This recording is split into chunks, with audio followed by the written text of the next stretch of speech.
Lunes na umaga, abala ang buong istasyon. Takbuhan ng reporter, hawak nila'y misyon. Pero kaming baguhan, nakaupo lang sa gilid, naghihintay ng chance para may sariling balitang sisilip. Pumasok bigla ang boss, hawak ay assignment sheet. Ngumiti siya at sabi, mga iho, ngayon ay field reporters na kayo. Akala namin senado, formal na okasyon. Pero sabi niya sa mental institution, nandoon ang mga dating opisyal ng nasyon. At parang bumagal ang mundo, nagkatinginan kami. Boss, totoo ba to? May tumawag pang bus sa likod.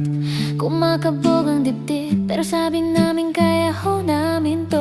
Mental institution ng mga official nation. Dito namin nakita ang tunay na kondisyon. Mga dating bigatin, ngayon ay may misyon. Mga planong lumilipad kahit walang direction. Mental institution sa war ng ambisyon. Dito ang session, dito ang pribilehiyong nawawala sa labas ng pader, pero tuloy ang pangarap sa loob ng ilusyon. Pagdating sa pasilyo, sinalubong kami ng direktor. Sef, kayo dito, sabi niya, habang kayo'y may escort. May sigaw na pasyente, alien, may laser ang camera nyo, isa namang tumawa. Hindi pre, interview yan, di kakasama don tonto. May dalawang mukhang matino, may hawak na papel. Nagkukwento ng imbensyon, sula flashlight mula sa kawayan pang baryo, pang anghel. Pero bulong nila sa amin pag umilaw to. Sa kisame kami aakyat, ilaw nito gagamitin namin. Hagdanan paakyat sa taas, sabi ng isa, bakit mo sinabi sikreto natin? Kung patayin nila ilaw, malaglag tayo sa baba, pilay tayo sigurado yan bro. O doon naming napagtanto ay oo nga, baliw nga pala sila, patay tayo dyan. Pero tuloy lakad namin sa dulo, hanggang dahan-dahan nag-iba ang mundo. Carpet, buffet, casino, ward ng VIP. Sabi ng nurse, high profile to. Mental institution ng mga official nation. Dito namin nakita ang tunay na operasyon. Budget na nawawala, proyekto sa ilusyon. Pangarap sa bubble world, walang direksyon. Mental institution sa war ng ambisyon.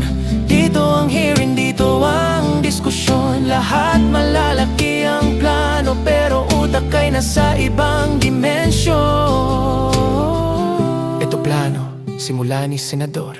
Gagawa ako ng bubble world para bayan kondisyon. Iwas sa baha, iwas sa dilubyo, lahat ligtas, lahat mapayapa. Senador, tanong lang ho, nurse at kasamang reporter bumulong. Chill ka lang bata, baka di tayo makalabas dito.